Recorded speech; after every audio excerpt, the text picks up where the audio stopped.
You've recently part-authored a paper called A Storm of Post-it Notes, Experiences in Perceptual Capacity in Autism and ADHD, which was a very enjoyable read and a really cool title, I think, for an academic paper.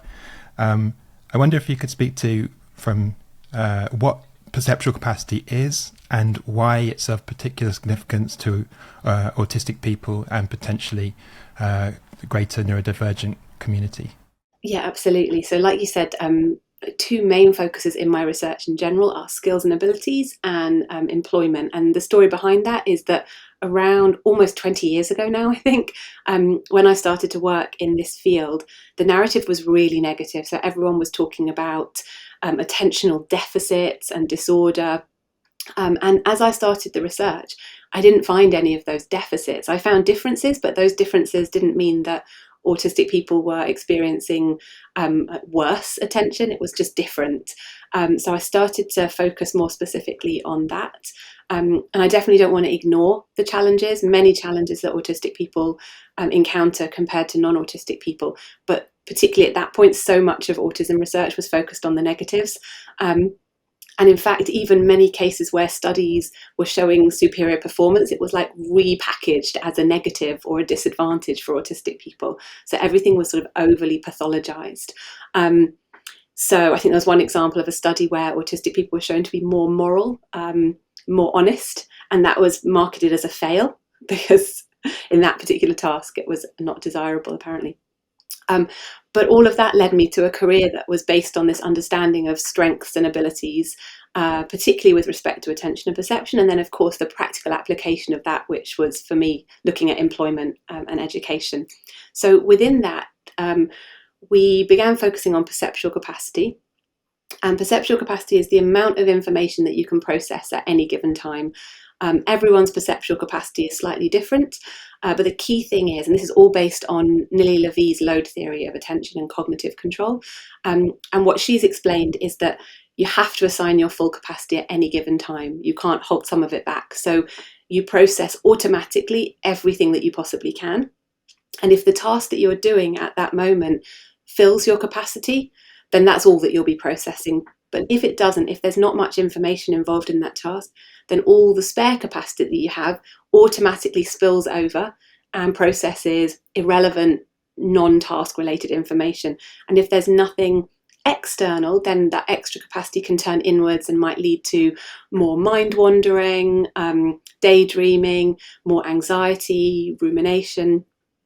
And so the reason that we thought this was a really interesting idea is because potentially a difference in your perceptual capacity can really change the way that you interact with the world around you. And we've done a number of years of research looking at this and found that in general, autistic people seem to have a higher perceptual capacity than non-autistic people. So what that means is that at any given moment, an autistic person can and therefore does process more information than their non-autistic peer. And like I said, I think this is interesting because it can explain some of the positives and the negatives of the autistic experience. So, for example, if you're doing a task that's got lots of information involved in it, then having this extra capacity is going to be really useful and helpful and lead you to be more efficient and more effective at the task. And that does seem to ring true with autistic people's experience of being able to engage with very complicated tasks that have a lot of data processing, for example, more effectively than someone who's not autistic. And that's what our research showed too. But the flip side of that is that if you're doing a fairly easy task that doesn't have much information involved in it, having extra capacity can make it much harder to stay on task or focused.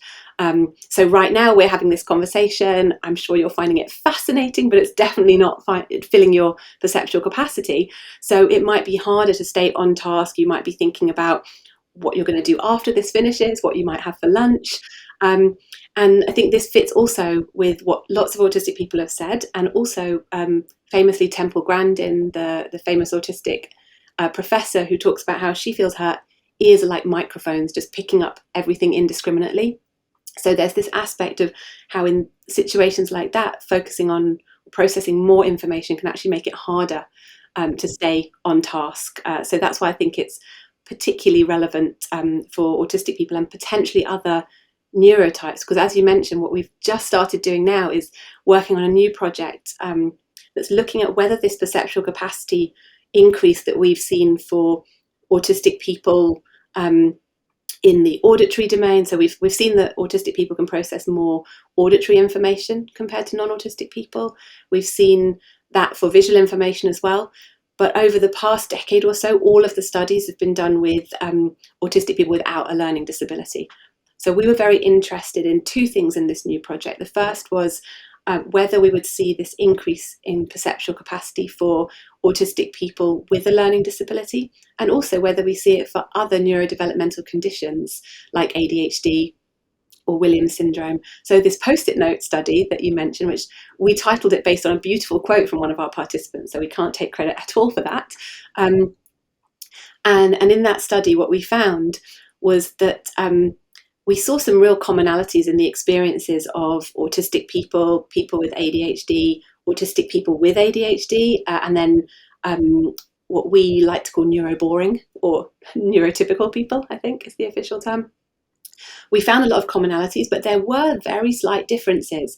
We saw that the language that the autistic participants used about the way they felt they were experiencing lots of information. They talked about this sense of overwhelm, whereas the participants with ADHD referred to overload, which was this slight difference across all the quotes, which we think might reflect that there's this increased perceptual capacity for autistic people, but not for people with ADHD, where there it might be more of a difference in the way of maintaining attentional priorities, for example. But so very preliminary suggestions, but also backed up by a study that we've just completed, which isn't published yet. So this is sort of hot off the press.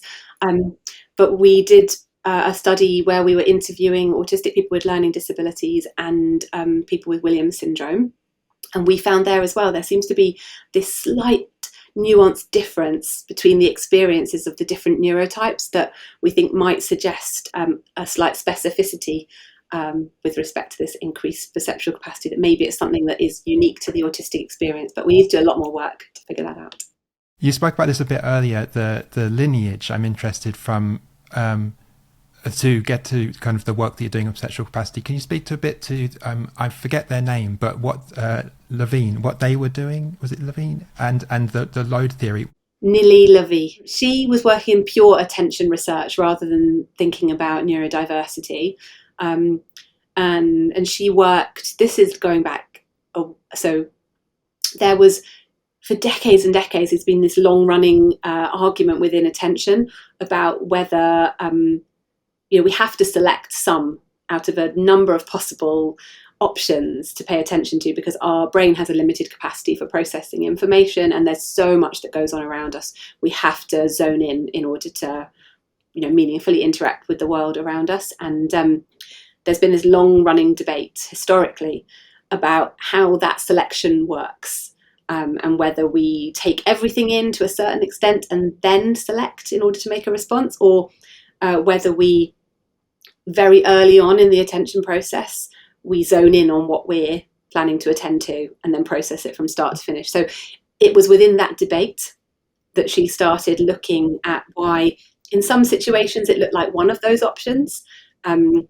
in other situations it looked like a different option, and no one could really work this out. And then her and her colleagues put forward this answer. Well, as in research, everyone has different views, and there's lots of competing arguments. But so I don't want to sort of misrepresent this as the only answer, but I do think this is a very meaningful and good answer, that she realised when looking at the types of situations where people were experiencing the different options in terms of when you were selecting early or late in processing, she realised that what mattered was how much was involved in the task that you were doing. So she developed this idea of perceptual load being the crucial thing. So perceptual load is how much information is involved in the task that you're doing.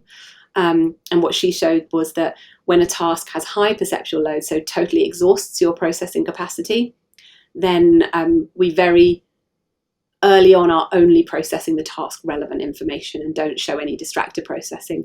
But if a task has low perceptual load, so it doesn't take up your perceptual capacity, then we see a lot of extra distracted processing, and this looks more like that other theory of attention, which was that you're processing lots of things to quite a high degree before deciding in on the final bits that you're focusing on in order to make the right response to the situation. So that was her theory of her load theory of attention and cognitive control.